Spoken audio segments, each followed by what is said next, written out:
So good afternoon, and thank you for joining us for this debate on looking at the experience with retail market liberalization, especially in the electricity sector. I'm Alberto Pototschnig. I'm co-host of this event, usually with Lee Hanscher. Unfortunately, she's not able to join us today, so I would be alone, but I'm actually joined by a set of very distinguished speakers. Just a couple of household announcements. The event is recorded, will be available on YouTube later on. And if you want to pose questions to the speakers, we'll have an opportunity later on to address some of them. Please put them in the question and answer facility in the platform. So let me just say a few words of why this workshop. Retail liberalization in the energy sector in Europe was achieved in 2007, even though many people have questions whether it has been working or not. We've seen low level of switching by consumers for many years. Switching rates remain within sort of 5–6%. This is not necessarily a problem in itself, because a low switching rate may be both an indication of lack of competition or fierce competition. If there is a lot of competition, then all the offers provided by the different suppliers are very similar, and therefore there are little benefits from switching, and all the benefits are already provided by the existing offers. So one has to go beyond that and probably look at what are the savings that consumers can achieve by switching. A few years ago, ERSE looked at this aspect, and it was, I think, quite noteworthy, the case of Germany, where the switching rate was quite low, despite the fact that some savings could have been from switching from the incumbents to alternative supplier could have been quite significant, in the order of a few €100 per year. Now then, when one looked into why that was the case, then one of the possible reasons was that there were instances of some alternative supplier going out of business, and therefore creating a bit of bad reputation for new entrants. This is clearly now an old story, and we have seen a lot of switching more recently, although not as much as one could have wanted, and not as much as we see in other sectors. And again, recently, but for other reasons, we've seen suppliers going out of business, especially in the UK, but not only in the UK. So competition in the market seems to have been struggling, or has struggled a bit, to the extent that at least one regulator, ARERA in Italy, is trying to create competition for the market by tendering out set of consumers so that they could benefit from some competition for the market rather than in the market. Now, retail competition is the retail market is now under focus by the Commission. The Commission yesterday issued a communication looking at the possibility of reintroducing tariff regulation to try to deal with the current increase in wholesale prices and its reflection in retail prices. This is not what we'll be focusing today. This debate was planned well before the latest event, and probably will have a different event focusing on this specific issue in the future. However, the way in which the retail market has worked and could work better is in focus of this event. We have, as always, the debate is structured with two initial presentations.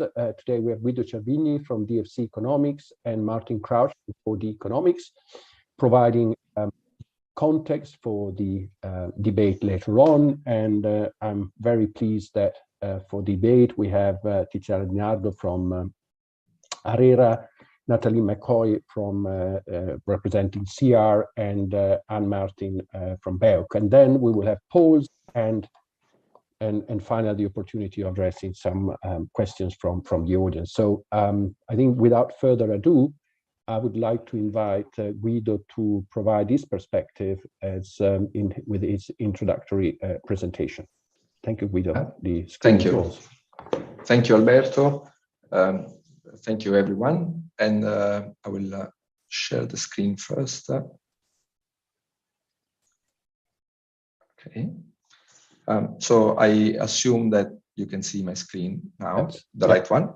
Yep. And what I'm going to do today is present some evidence and put forward some ideas, really tentative ideas, just to stimulate the discussion on the assessment of the current state of liberalization of energy retailing in Europe. My agenda for today is moves around three topics. First of all, I will recall the frictions that feature or that are thought to be featuring in electricity and gas retail, especially to small consumers.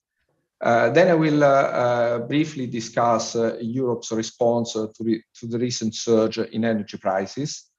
And finally, I will put forward some ideas on what could determine the evolution of competition in energy retailing in Europe, at least.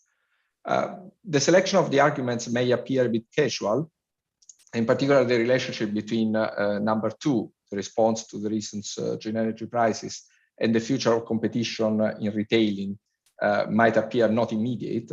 I will try to argue that what Europe is going to do on wholesale markets in particular may affect the evolution of competition in retail markets. Now, on the frictions in the electricity retailing industry, well, I think there is enough consensus on recognizing that the issues that affect the most the retailing of electricity and gas have to do more with the demand side than with the supply side. People are reluctant to switch suppliers because probably they perceive that the risks are greater than the possible benefits. The implications are major. Still, we have between 20 and 30% of electricity households in Europe, and I think for gas the figures are not very different, that have never switched the supplier, and it's a large share of the market. Now, the fact that the issues may come from the demand side is really bad news for public authorities, because while there is a huge toolbox, especially from competition policy, to address issues that arise in the supply side, we are not as well equipped, institutions are not as well equipped to deal with issues on the demand side. Traditionally, the demand side has been a problem for the market departments of the companies to address, not for regulators or more generally public institutions. Now, let me show you some evidence that I hope will convince you that the problem is on the demand side. Now, in this graph, the balls are the countries. On the x-axis, we show an index of concentration of the retail industry. On the y-axis, we show markups, unit markups, euro per megawatt hour markups of the retail activities. The size of the balls of the circles represents the number of retailers in each country, and the color of the circles represent the current state of regulation. Dark circles indicate countries where, at least formally, there is no price regulation. Gray circles indicate countries where there is price regulation. What the graph shows is that markups are lower in countries in which concentration is higher, and that's really highly counterintuitive in a standard sort of market theory perspective. Prices are lower in markets in which there is regulation rather than compared to markets in which there is no regulation. So apparently all the traditional links between market structure and market performance that we are used to in, say, normal industries do not appear to work in electricity and gas retailing. Now, there might be multiple reasons, and building this data is difficult. I mean, I took this data from ACER, but the way ACER builds this data is full of approximations, actually necessary approximations. Yet, what is important is not as much what the figure shows, but what the figure doesn't show. It doesn't show a nice correlation between the standard index of competition on the supply side and the performances, the markups. And this result is relatively persistent because this is the same graph for 2020. And what we learn from this second graph is even more interesting because it appears that countries that have a lot of heavy regulatory intervention are countries in which the number of retailers have increased a lot. So that kind of regulation has not prevented sort of the development of the supply side. Now, one might say that having an industry with 200, 100 retailers in a country is not efficient. Probably that's not the efficient structure. Yet, what this graph suggests is that the kind of regulation that we saw in the countries that regulate the most has not been such that competition has been impaired, prevented. So it's all very strange, it's all very non-standard, and it all points at problems that do not fall in the domain of the supply side, but rather on the demand side. Now, just other evidence, just pure listing here the devices put in place in different countries to protect consumers, even after liberalization has been started or completed, one might say, institutionally. And you have several measures with different impact, from regulated tariff options to price caps. I listed also municipal ownership of retailers, as it might be a mitigating factor of market power exercise. We have a price approval of tariff offers by regulators. We have restrictions to the ability of retailers to price discriminate among classes of customers. We have regulation of contractual terms and other forms of self-discipline or discipline of the conducts of the retailers. Then we have also automatic collective switching in trials. Then the result yet is that more than 90 million households in Europe are supplied under regulated tariffs or supervised tariffs or tariffs that somehow have been subject to regulatory scrutiny. Now, finally, all European countries have put in place several tools to improve customer participation, customer engagement. These range for communication campaigns to inform consumers about what is going on in the industry. Switching processes are highly supervised everywhere. There are structural possibilities to complain. Then there are also standard tariff structures that are imposed in some countries, price comparison tools, transparency obligations on suppliers, great scrutiny on customer service quality and on the behavior of the suppliers, of the retailers. So a very heavy regulatory structure is placed in retailing. Now that's what I had to say as my reading of the current state of the industry. Now a quick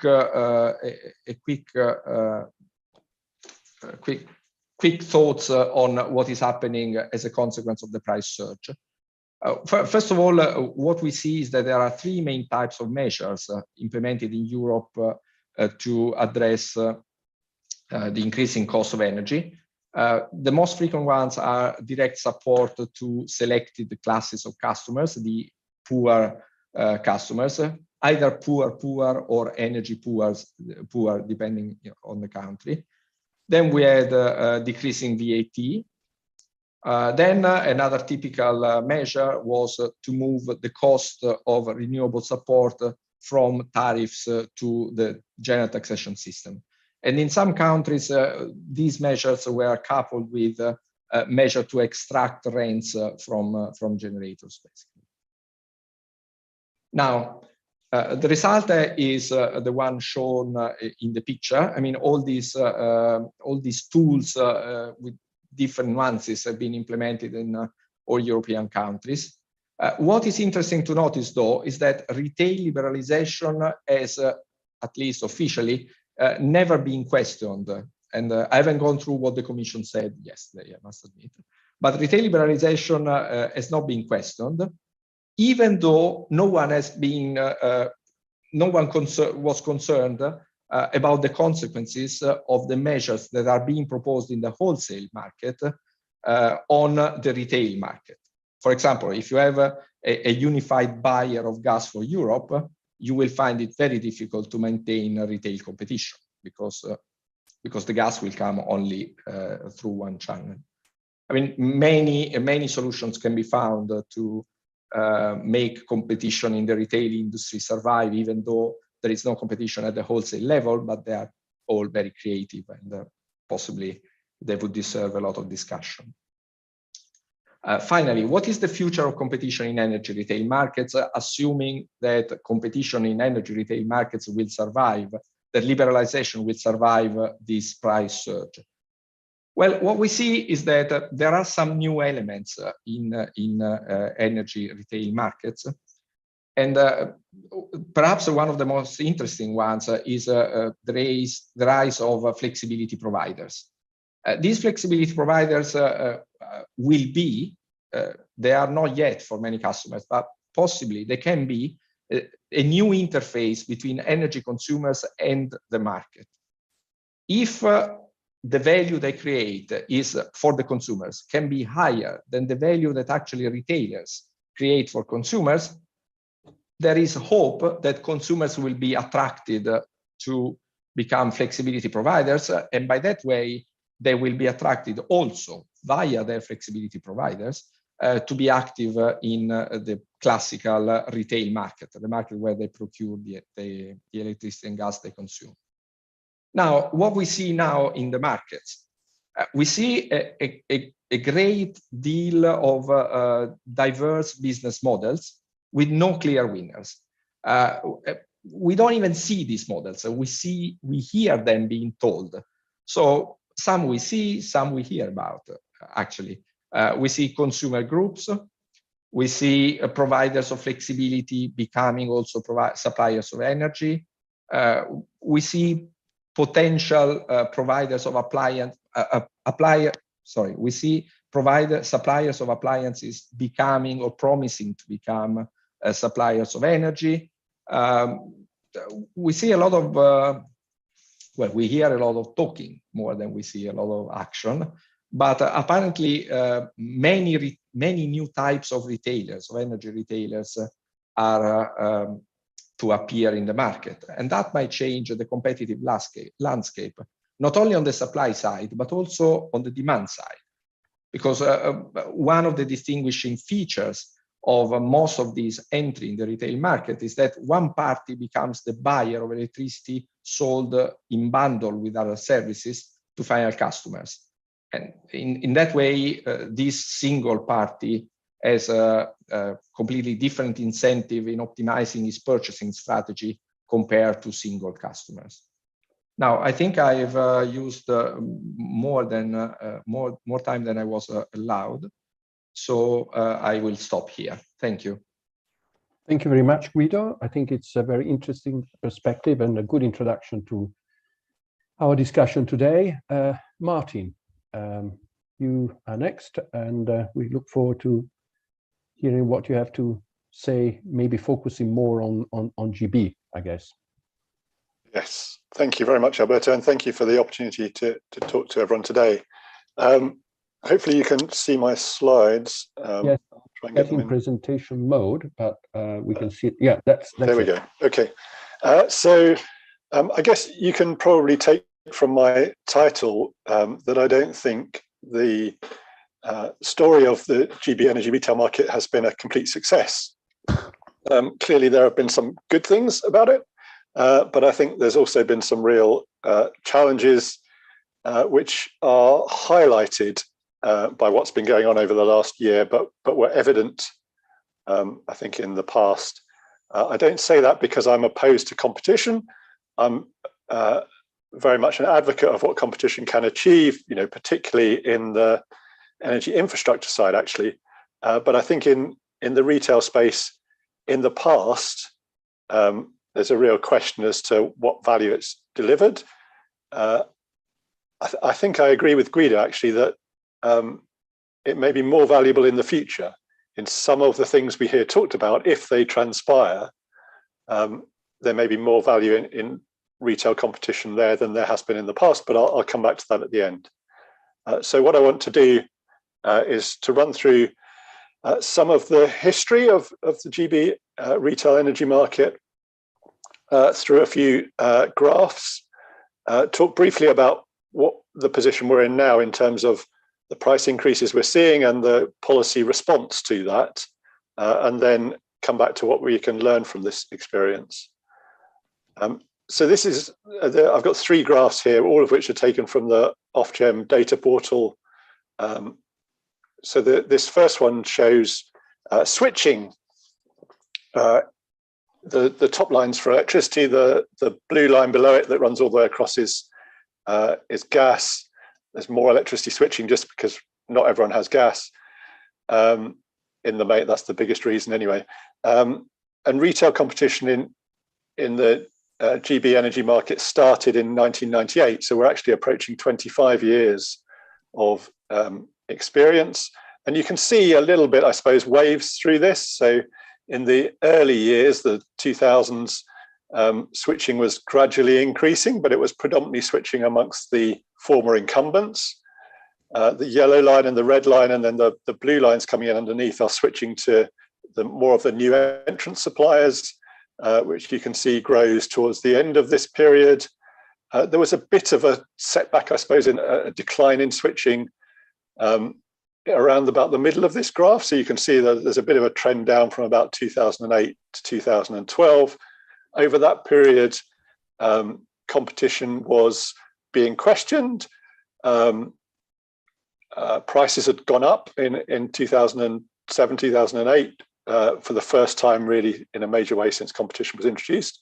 And despite that, switching was falling.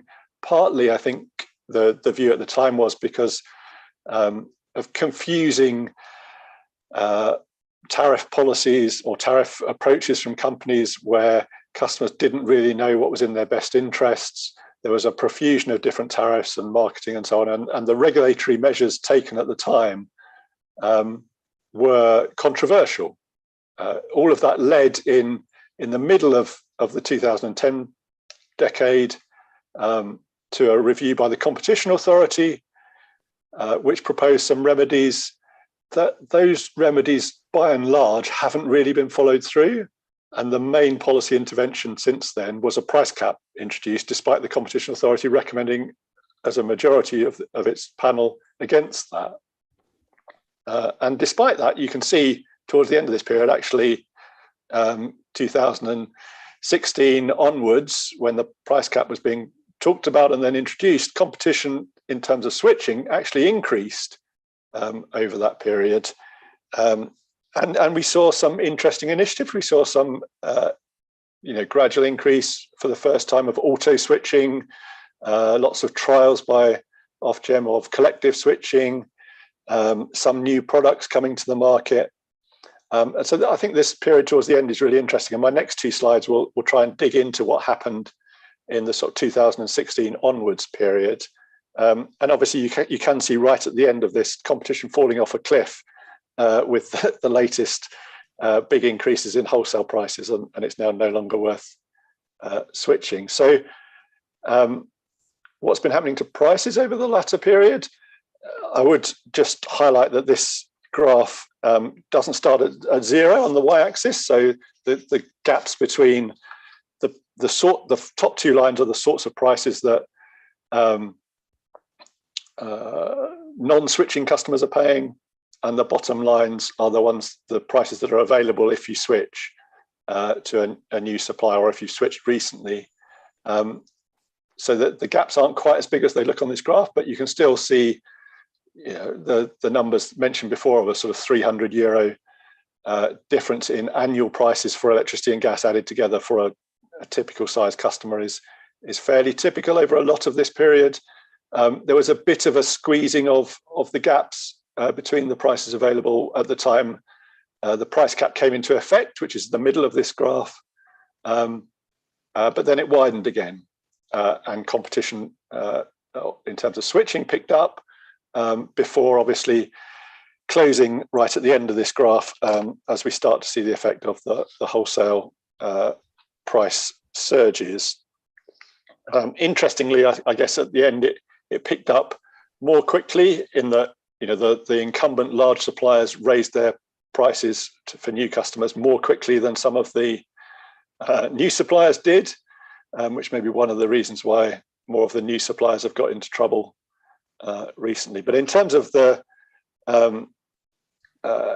entry and exit from the market over this period, that's on this graph. So at the start of the period I'm looking at, 2016, there were about 40 suppliers, and over the next 2 years, steady increase up to 70, with predominantly over that period suppliers coming into the market. It was relatively easy to enter the market over that period, maybe too easy. And then you can see that exits from the market. Ofgem haven't yet updated the graph on their website to show the last quarter of 2021, so I've added a bar which approximates what happened there, which was a lot of suppliers leaving with problems of a price cap, and that was based on hedging assumptions that's really caught out the suppliers that weren't fully hedged, or that have got more customers than they thought, or whatever else has driven that.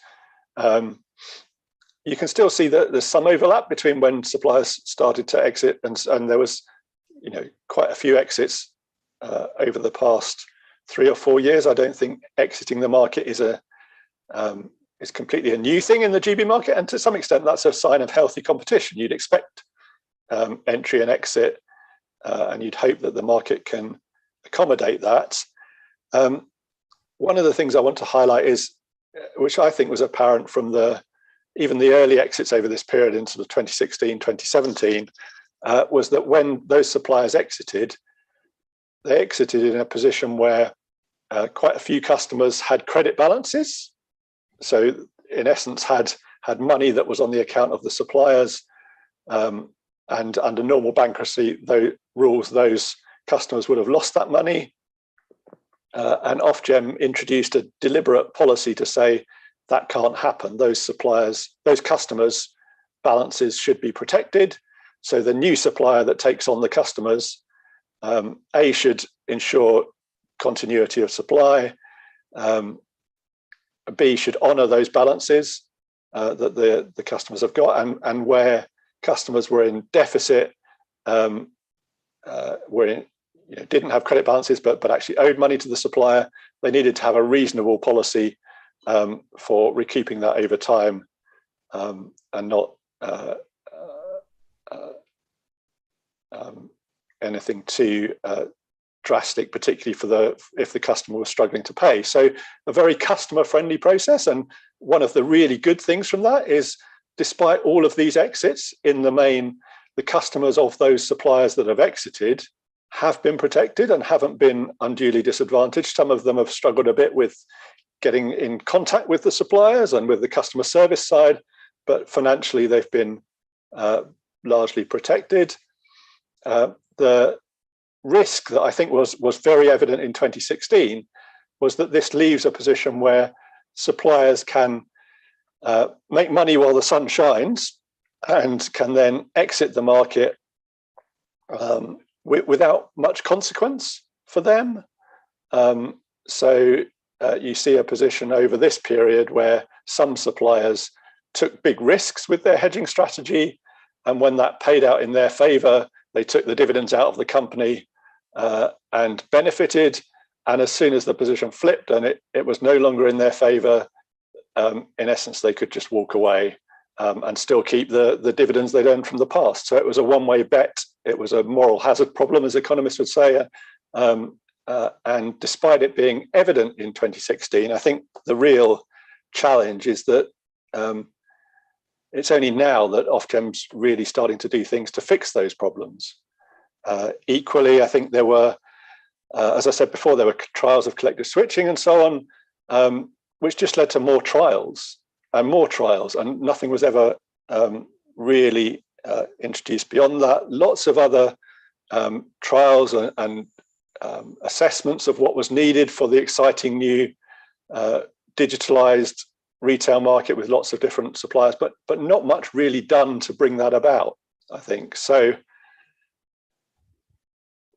briefly then, where are we now? Well, on this slide, so there's two columns show the price cap we're in now, which was largely from suppliers hedging before the latest wholesale price rises, and the period we're about to go into with taking account of those price rises. Just to flag two of the rows on this chart, so you can see obviously the big increases in wholesale, which is wholesale costs have doubled approximately, but also a big increase in network costs, which, you know, over £100 increase.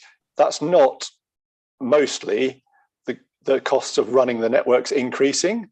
That's because the network line is being used to recover the money to keep whole the customers of the suppliers that have gone bankrupt. So most of that increase, not all of it, most of that increase is to recover the costs for those failed suppliers.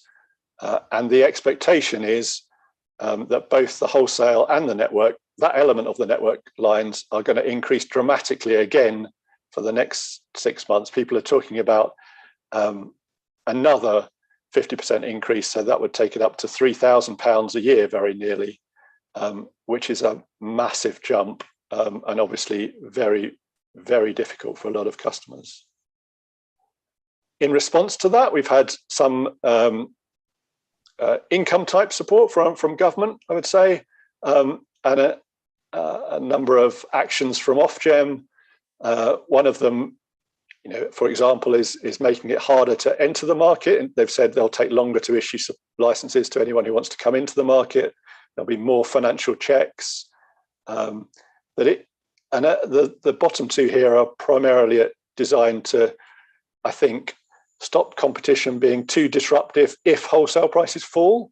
So if wholesale prices fall, you'd expect a return of the big gaps between prices and suppliers offering low prices to new customers. Again, well, often as said, on a temporary measure at least, you can't do that. Any price you make available to a new customer has to be available to existing customers. And indeed, if wholesale prices fall and you can acquire new customers, you have to pay the old customer a fee linked to the losses that they would have made, a part of the losses that they would have made on the hedges that they're now taking out to hedge those customers. So to me, that basically says a lack of competition, a lack of confidence in competition in the current circumstances, which may well be the right thing for a regulator to do, but it's interesting that no one really is calling out this as a position that competition isn't working. And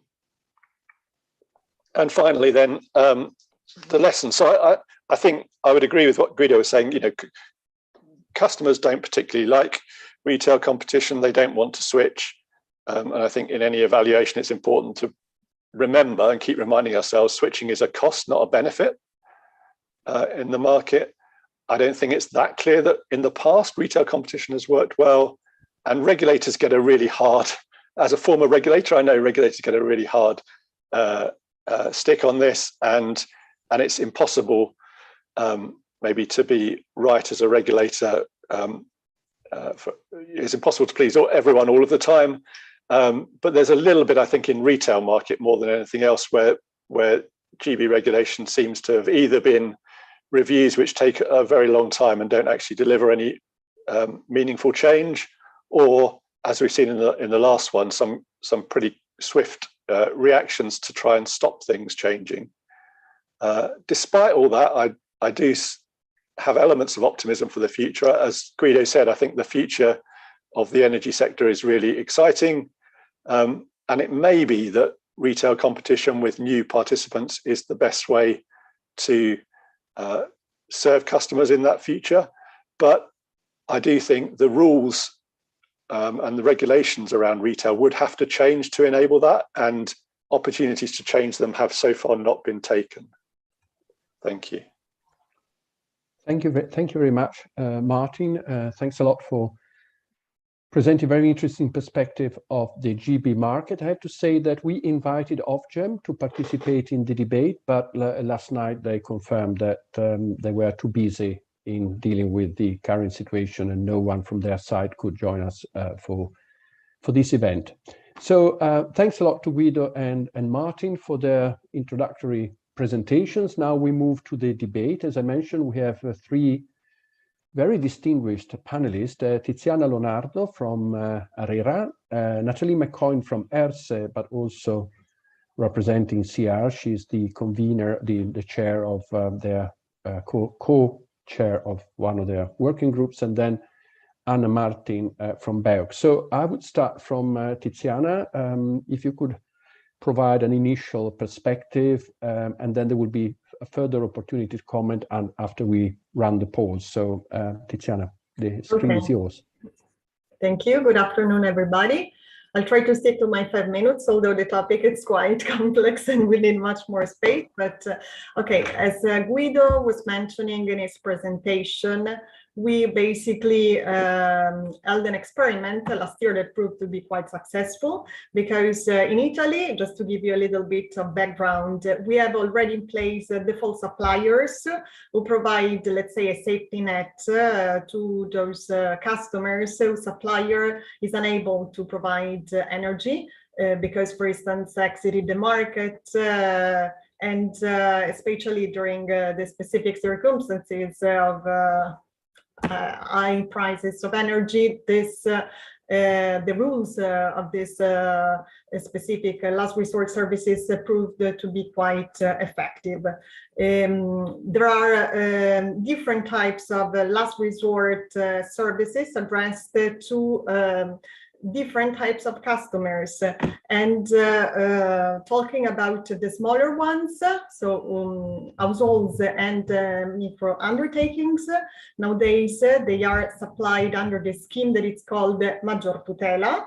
These default suppliers have been designated at the time of the liberalization by a specific law that was passed back at the time in 2008, and the price conditions are set by the energy regulator, of course, based on wholesale market price, while at the moment we are phasing out the scheme that until last year was also addressed to small undertakings.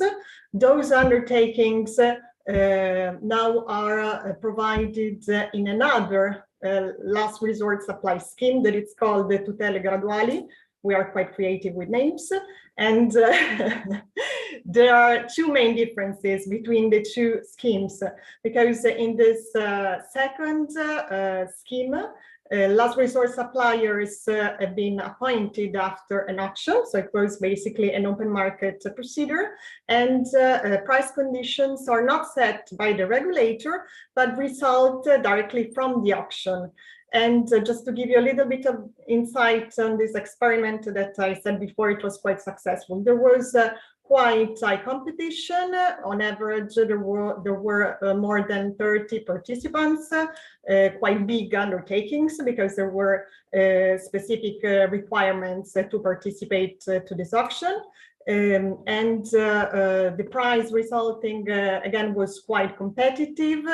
We observed in fact that compared to the price component of the previous scheme covering the marketing cost of provision of this service, those customers having on average an annual consumption of around 25,000, 30,000 kilowatt per hour gained a cheaper price staying in this new last resort supply scheme compared to what they used to pay in the previous scheme. That means that basically this quite intense competition was successful in bringing down the price. It was first price descending sell bid auction. There was this transfer of batches of clients that were supplied under the former scheme, under the Maggior Tutela scheme, to the new default suppliers. And because, okay, I didn't say it before, this specific scheme, Maggior Tutela, was also intended to provide electricity to those customers who had not chosen a supplier in the free market after the liberalization. So it was, and it is nowadays for micro undertakings and households, also a safety net for those inactive customers. And again, just to give you a little bit of an idea of the numbers, let's say for the residential segment of customers, we have more or less 35% of the market that is still supplied under this scheme, because as also Guido had pointed out before, under the demand side perspective, there is still a little bit of reluctance in changing supplier, because they are quite comfortable with their supplier, or because they are not sufficiently aware of the opportunities of the market, and so they don't know how to basically choose an offer in the market, despite the number of tools that the regulator have been provided to for the customers, like the public price comparison tools. So I think I stick to my 5 minutes time. Thank you very much, Tiziana. It was really interesting, and as I said, you will have, I'm sure, you know, the answers to some of the polls will give you another, you know, further opportunity to comment, also taking the view from the Italian perspective. So thanks a lot, Tiziana. Natalie, well, again, thank you for joining us. You are the chair of one of the CR working groups, so I expect you have a European perspective apart from the Portuguese perspective. Very good to have you here. The screen is yours. Thank you very much. I might actually try to wear both hats just during the session, but indeed, picking up on well, the description for today's event, but also some of the points that Guido and Martin already mentioned. I made you Italian, Martino, how about that? Just for today, because we're at the Florence School.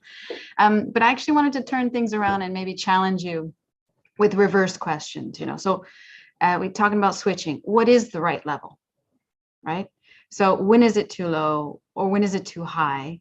Alberto even mentioning sometimes it could be a sign of fierce competition that, you know, things converge to a similar level. And here I bring in the European angle. In the ARERA, the Retail Market Monitoring Report, in fact, Guido used earlier, we have statistics on switching, and we see a very diverse picture. You have from very low 0.2% in some countries to quite high, 21% in others. In Portugal, over the last 5 years, we've been steady, at least 15%, including 2021, you know, when everyone was at home quite concerned. And so why are there such differences in different countries, and what's the secret or not? Maybe it's an imperfect analogy, but at home, we're talking about whether we should buy a car, yeah? And there's so many shapes and sizes, and then the environmental issues and the emission. Okay, you know, we've just kind of blocked. But if you think of that kind of as a proxy for electricity, people don't buy a car every year. And the one they do buy, it's according to, you know, their taste, their needs, their family size. So it's really quite difficult to judge any one thing by any one factor, any one figure. So I always like to turn it around. And in the same way, just recalling Guido's slide there about switching percentages across Europe. Actually, I would turn that around. 70 to 80% of Europe has switched. Actually, and that's, if you think of it like that, it's quite high, because none of us really want to think about buying a new car every year, you know, and we got the car we're using, and we, you know, you sweat the asset until really there's a need or something happens that makes you want to change. And so I think that's something about human nature and about certain types of products that we also have to keep in mind. And electricity and gas is that kind of product, I think. Then another question maybe is, what's the right number of suppliers in a competitive retail market? You know, in Portugal, we have 26 for household electricity customers nationwide. We're about 6.5 million customers. Is that enough? Is it not enough? In Spain, again, recalling the data from the market monitoring report, in 2020, they had 292 nationwide retail suppliers. Is that too much? Is it not too much? Is it reasonable in relation to, you know, there are quite a lot more people than the Portuguese. They're 6 times bigger than us. So, you know, it's a big question. Is there a right answer? I'm not sure. That is different from the question of market concentration. You know, in most of our countries, the incumbent still has the biggest share of the market. But is that an obstacle? Or is it just the very threat, you know, like mutually assured destruction? Is just the threat of choice of somebody leaving and choosing a different supplier that's enough to influence consumer behavior? And I think that's an important question to ask ourselves. And I know we're, you know, absolutely right now is a very difficult moment for retail markets, and more to the point for consumers and paying our bills every month.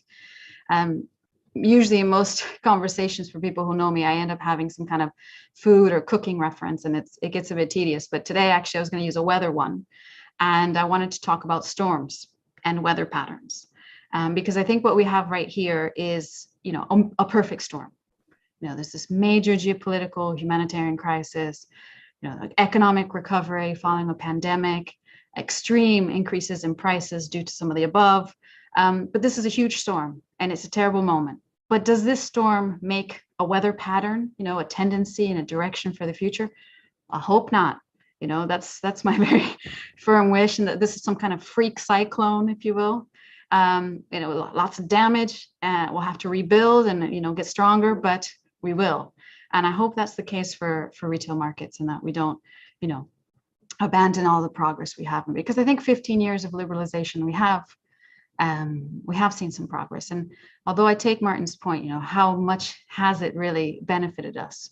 I think we have to remember life before, with the interruptions, with, you know, not very well maintained networks, so one energy actor, no incentive to provide good customer service. Things have changed, I think, for the better in terms of the customer experience. And, you know, we have seen signals to investments just, you know, after liberalization. We have seen greater reliability and continuity of supply for consumers, more choice, more responsibility in terms of the customer service that they receive from the you know, the energy utility, if you will. And to a certain extent, also price efficiency. I won't say affordability, because that's not a good word at the moment, but I think, you know, prices were more efficient than they would have been under the old system.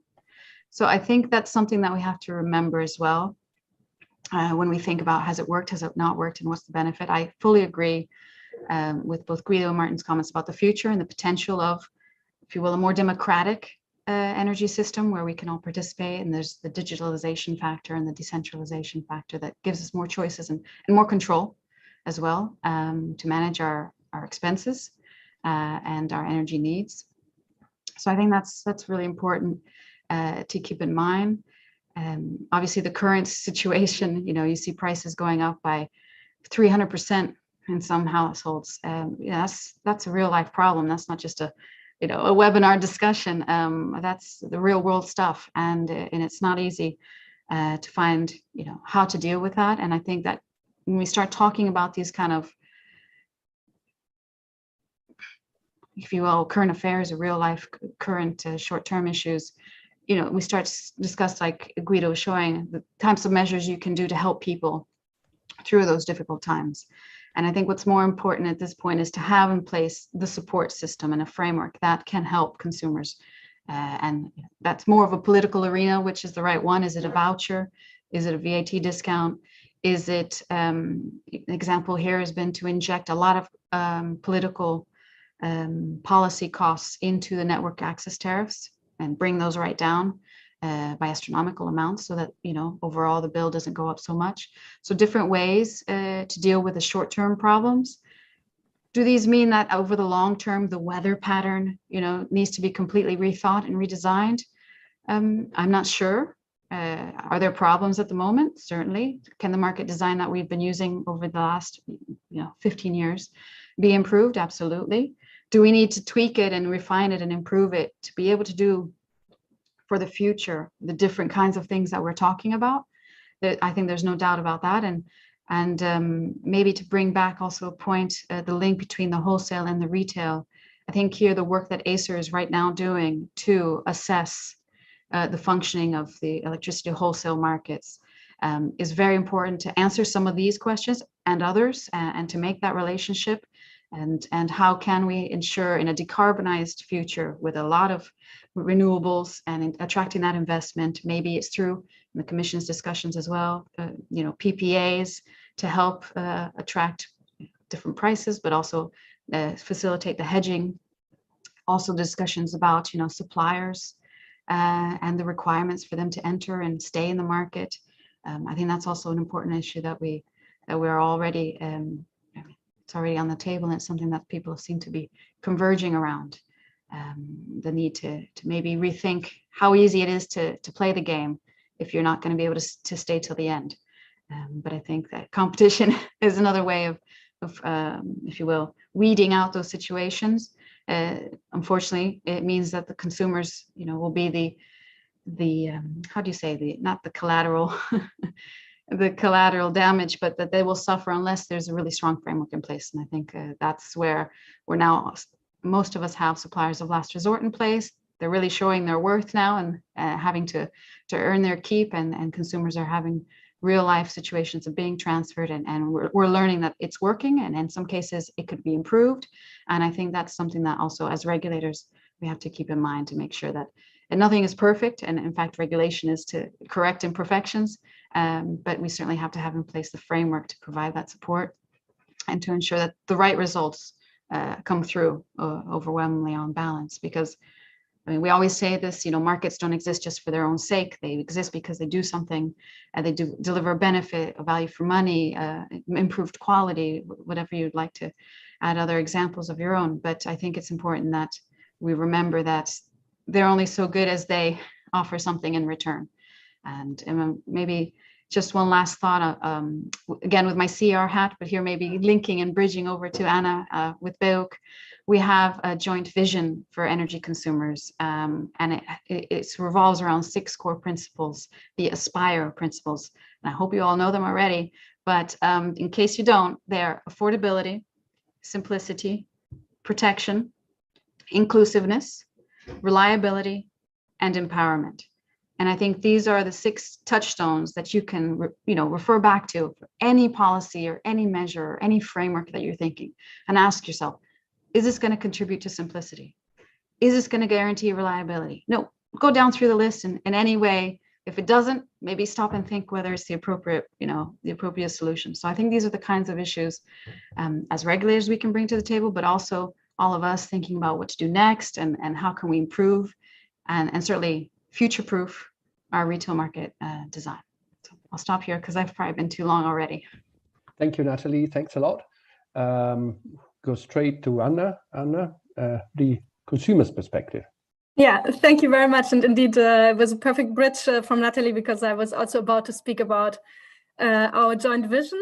And actually, from what I heard so far, I wanted to comment on 2 separate issues for me, because I think we now see with this energy prices crisis that a lot of things go wrong for consumers, but I also wanted to take a step back and then perhaps also take a step forward to how will the market look like in the future, and how did he look like in the past, and what did work for consumers before this crisis, and what has to be restored also then for the future, so that the market, once we hopefully get out of this crisis at some point, is able to work again. Because what we currently see is very alarming. I mean, we have a lot of consumers which are not able anymore to pay their bills, to say it quite frankly. So the situation is really bad, and we need a lot of support from governments and from regulators to survive the situation. But I wanted to focus on one aspect which is very much linked to this whole liberalization, and which is has been also addressed already, which is the issue of supplier failures, where indeed we see a lot of supplier failures. I experienced this situation 2 weeks ago on my own as a consumer. My supplier failed, and when I was looking to the regulators comparison tool, I only found 3 other ones, which were basically 2 incumbents, Engie and Total. So the market is quite concentrated, even though I'm living in a capital. And if you look at the differences, you don't see that much differences. You only get a variable contract at the moment, and the only difference is then sometimes in the bundled offer that one is offering you Deliveroo option, and the other HelloFresh. So the difference is no longer in the energy office itself. So that's very worrying, and that's why we really need at the moment a strong support from governments in driving the prices down, but also from regulators to really have a strong market oversight to ensure that there are no unfair practices happening in the market, because we have this strong concentration where the competition is no longer working. So that's basically a bit the comment on the current situation, and then perhaps taking the step forward. That's also something we need then to ensure that markets are able to rework again after the crisis, because if we stay in the situation like this, where most of the new entrants, I mean, not everywhere, but in some cases, most of the new entrants failed, how is this market revitalized after the crisis? And how does this has an effect on consumers in terms of prices? Where could there be windfall profits for those who managed to stay? So that's the first element. And the second element, now I would like to take a bit of broader perspective. I think there, as Natalie said, and also some others, there is a benefit from liberalization, and some things happened and worked well for consumers. So, I mean, again, what is the right level of switching? Here, I think what we need to take as a perspective is that consumers are not for consumers, energy is not their full-time job. So understanding what is the difference between a dynamic tariff, a variable tariff, a fixed-term tariff, it's very difficult. It's not like, I mean, here probably buying a car is a bit easier because you know which size you want, while for the tariff, you didn't know before the crisis that when you choose a variable contract or even a dynamic, you will end up with a bill going much higher than what you expected. And that's all these principles which are very difficult for a consumer to understand, and where we have to take the consumer on the hand and have these collective switching, or having, for example, automatic switching tools which are really designed in the interest of the consumer to make the switching process as easy as possible. I think Tiziana mentioned that some consumers have been reluctant to switch, and I mean, you can well imagine if you have a lot of things to do, signing even a little paperwork might feel very burdensome if you don't even understand what will be the difference for you. So there we really need to think, with our vision principles of simplicity, making it as easy as possible for the consumer to switch and to understand why he should switch. And I think if we want to go to a more liberalized market, we really need to think on this. And I agree also with what I think Guido or Martin said on empowerment, general empowerment in the energy market can help then also to get consumers more active, for example, to use demand response and really get incentives from the market to make a switch and to get more active. Because when you have an economic benefit, then you will also more likely participate. So that's it initially from my side. Thank you very much, Anna. Thanks a lot for actually also taking very much the consumer's perspective. Right, okay, so after these initial statements, I think it's time now to go for the polls. And Chiara, if you could launch the first one. And unfortunately, the panelists and the speakers cannot vote. The first one is about the reason behind the low rate of supplier switching. Here we're looking at the electricity consumers or electricity retail market. If you think that is because of lack of information or awareness of the possibility of switching, then it's choice A. Lack of interest, as the savings would be minimal, so there is already quite a lot of competition, choice B. Complexity of the switching process, choice C. I'm sorry for the typo, there should be barriers to switching created by the current supplier, that's D. Or if you have no views about this, then you choose E. If you could please vote.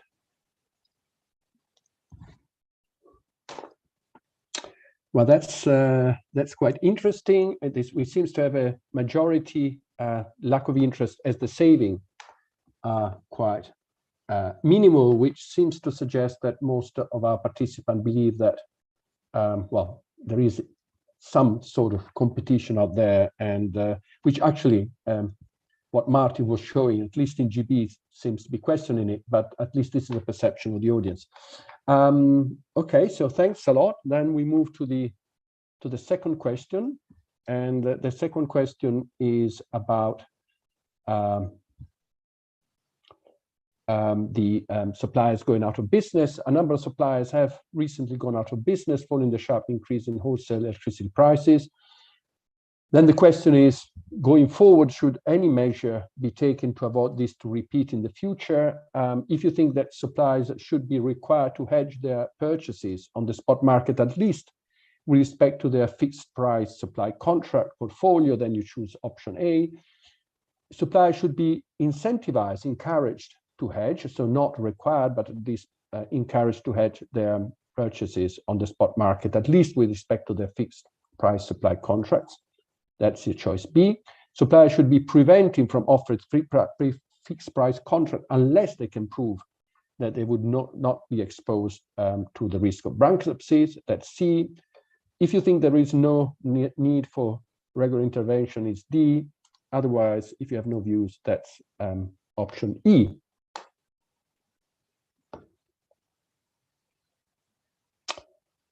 Well, I think probably, well, most people, most of the attendants believe that something needs to be done, even though it's, you know, the views are quite spread out, and there is a slight majority requiring probably more intrusive regulation, requiring suppliers to hedge, at least with respect to their fixed price contract. So the last one, and this is actually going a bit beyond what we've discussed so far, and it's and maybe it's also ties with what the Commission came out yesterday saying. You know, there should be price regulation at prices which are lower than what the current wholesale prices would suggest. And the question is whether fixed price supply contracts should include provisions for charging of volumes at the margin, so with respect to the expected consumption level at the spot price. So there will be fixed prices, but at the margin, for marginal consumption levels, so the last 100 kilowatts or whatever, plus or minus, you should be exposed to prices, to the actual prices, so that at the margin you receive the correct signal. Yes, if you think that this should be mandatory, then the answer is A. If you think this should be strongly encouraged or incentivized, then the answer is B. If you think that this should be left to the suppliers to decide whether to offer this or not, but a consumer information campaign should be run, that's C. Or whether nothing needs to be done because suppliers will deal with this by themselves, then the answer is D. If you have no view, the answer is E.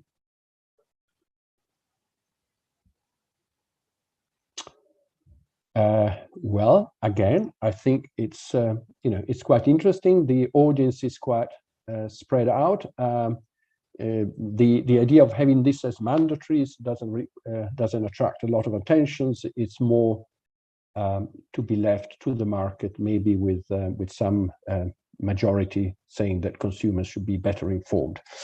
Okay, so thank you very much. Now for our speakers and panelists, I will start with Martin, because I know that he has another committee and will have to leave us in probably 5 minutes. So Martin, do you want to start commenting on these results? Thank you, Alberto. Yes, I think that's interesting. I guess the extent to which people feel customers aren't that interested because there aren't price differences available was quite strong.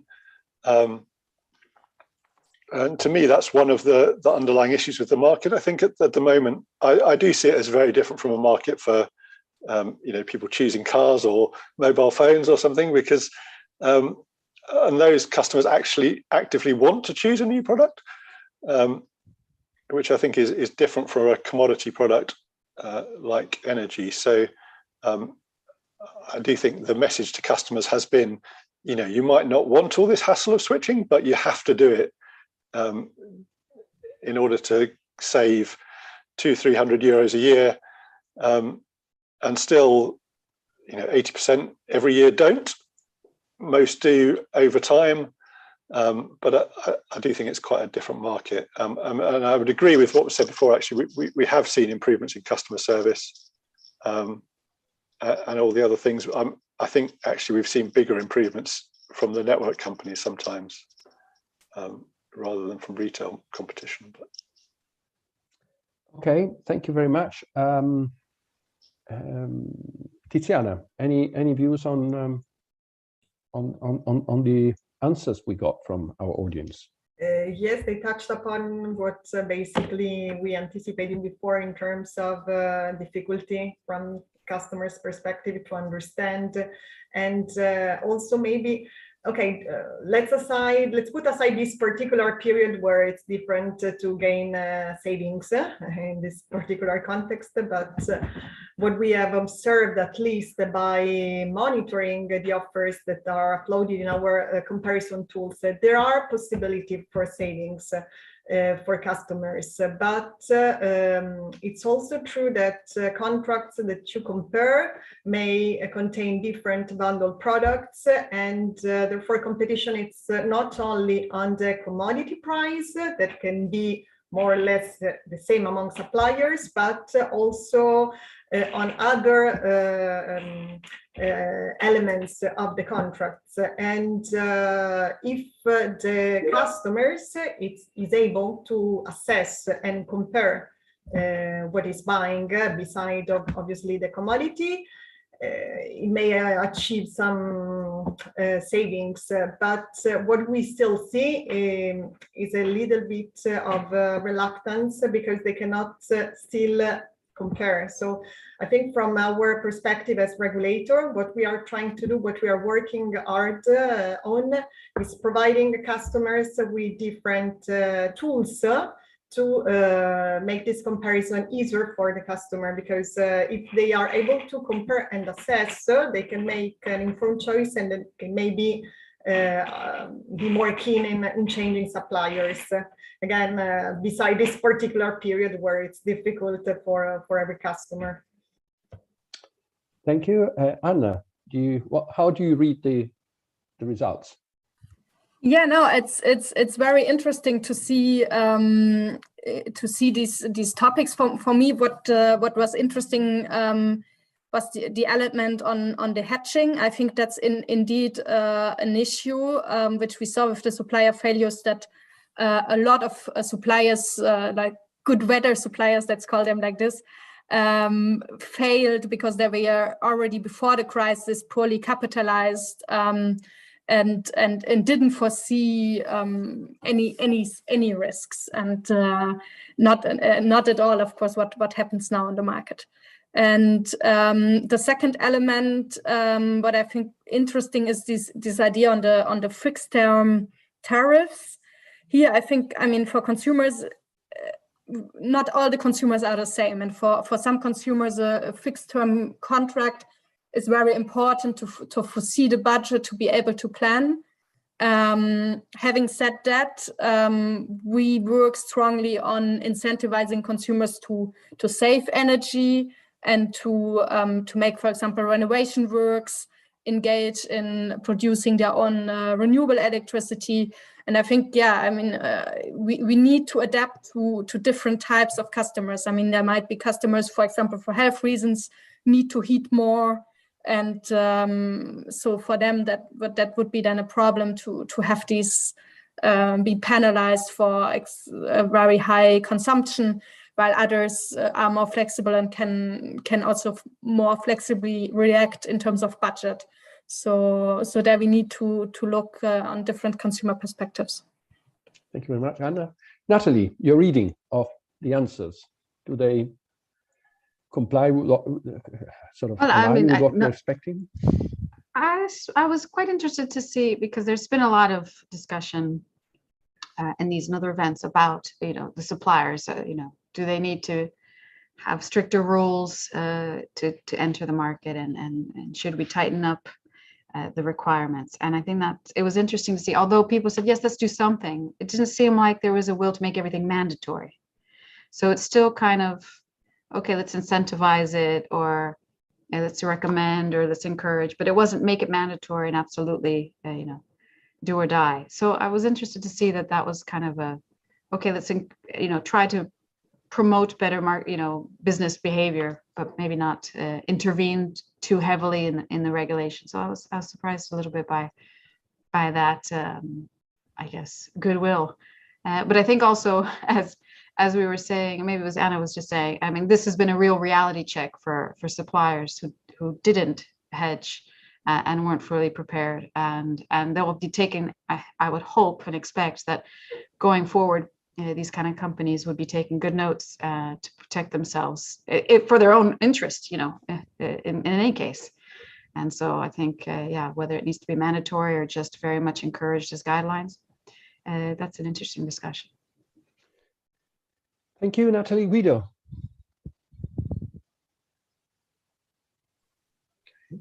On the poll, I found interesting the answer to the question on the lack of savings, because it came as a surprise if we consider that people who are currently under a fixed price option are not being affected, or are really relatively modestly affected by the price surge, whereas people who are on a variable contract are seeing their bills doubled or more than doubled. So the fact that the poll believes that there are not great savings to achieve, or not great cost differences to achieve by choosing different tariff options is really surprising.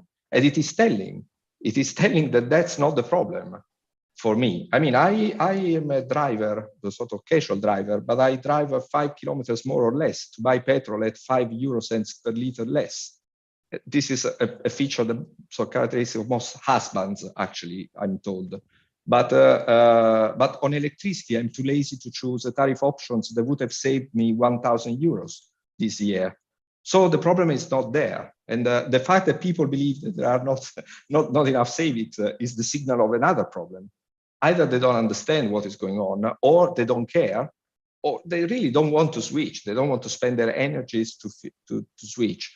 And I think those principles that Natalie mentioned and Monica mentioned as well are very interesting, but they should be tailored to address the point that people don't want to change. They don't want to spend their energies in selecting a supplier. If we fail to keep that into account, it will all be academic. Then on a side, a note on what Natalie was mentioning, on the contingent nature of the sort of tempest of the storm that we're living now. I agree. I mean, I couldn't agree more. It would be a shame if decisions on the structure and the functioning of the industry, both wholesale and retail, were affected by the storm, or at least the system should be made safer, but abandoning the logic of the market because of that, it would be a shame. But still, as personally, I don't agree too much on the very positive balance of the retail liberalization experience that Natalie put forward, because, I don't know, for example, because my mother had one of those retailing people sticking his foot in the door until she signed the new contract. And she was not the only one. I mean, thousands of people in all the countries, also very civilized countries, much more civilized than Italy, formally. Well, I'm not so sure that the balance is so great for consumers, if we look so far. And then a note on the future. Also, I do agree. Let's hope that the market resumes after the storm, but let's hope it resumes in a way that is consistent with the market participants' needs and attitudes, not with sort of standard textbook. Otherwise, we will make customers unhappy. Okay, thank you, Guido. Final note on the switching rate as a measure for success. I agree, this is not a measure, but it is even more interesting to note that most consumers switch to offers that are less convenient than the one they leave. And that's a recurring thing. So I would say that monitoring should be put sort of top of the line of the regulatory agenda, monitoring and publishing of that information, because in some countries, people don't know that they are buying worse than they could. Okay, and that's it. Guido, thank you very much. I think there is a lot which could be further discussed. I will actually pick two questions from Nicola in the question and answer that he put, and then I will ask each of you again, but not more than 2 minutes because we are close to closing. Now, the two questions that Nicola posed, the first one has to do with the future perspective for independent retailers and whether you think that the situation is only temporary and newcomers with limited vertical integration will appear again in the future, say, within the next 5 years. And the other one is whether, the other question is, so the future of independent suppliers. I think we already looked into the new players, so maybe this, we already implicitly answered this question. The other question that he had is whether we think that beyond mandate or incentives to hedge, there should be one other idea could be to establish an insurance fund, as there is for the banking system, to cover consumers left out by suppliers when going out of business. So please keep within 2 minutes so you can address either of these questions. So I would first now ask Anna, and then Tiziana, Natalie, and Guido. So Anna. Yeah, Phil, thanks a lot. I will keep it short. I think this insurance idea is actually very interesting. So in the banking sector, we have this deposit insurance for consumers who their bank fails. And indeed, what we experienced is that a lot of suppliers had debt towards the consumers on their energy bills, so before they fail. So that's something which it's really an issue for consumers. So I will take this back as an idea from this webinar today. Thank you very much. Tiziana? Sorry. Obviously, in this period, especially a safety net could be a solution to be assessed, because also I think it's also a problem for the legislator, and but it's definitely worthy a thought. And as for the future independent suppliers, I can understand that they can maybe suffer more the pressure in this moment, maybe compared to the vertically integrated undertakings. as for the future, obviously we don't have the crystal ball, and the hope is that measures are put in place so that there is no necessarily too burdensome a burden too heavy for the independent suppliers, because I mean that was not to opt for. Thanks a lot, Tiziana. Natalie? Yes, on this insurance idea, I mean, it's in a way, it kind of already exists to the extent that suppliers have to pay guarantees or deposits to all the different actors they interact with in the value chain. And at least for Portugal, for example, we have a single, as it were, guarantees management system. So all the actors pay into the same place for all the guarantees they owe to the system, whether it's the network operator, the DSO or the TSO, and the various guarantees and deposits they have to fulfill, which are proportionate to their portfolios and go up and down very immediately. So that is kind of a thing that's in place. I think Martin's answer in the chat is interesting, because if the good guys who never got in trouble are paying into the kitty, and then it's always the bad guys who get, the benefit of that money, and then the good guys start to put more money back in, but they didn't even cause the problem.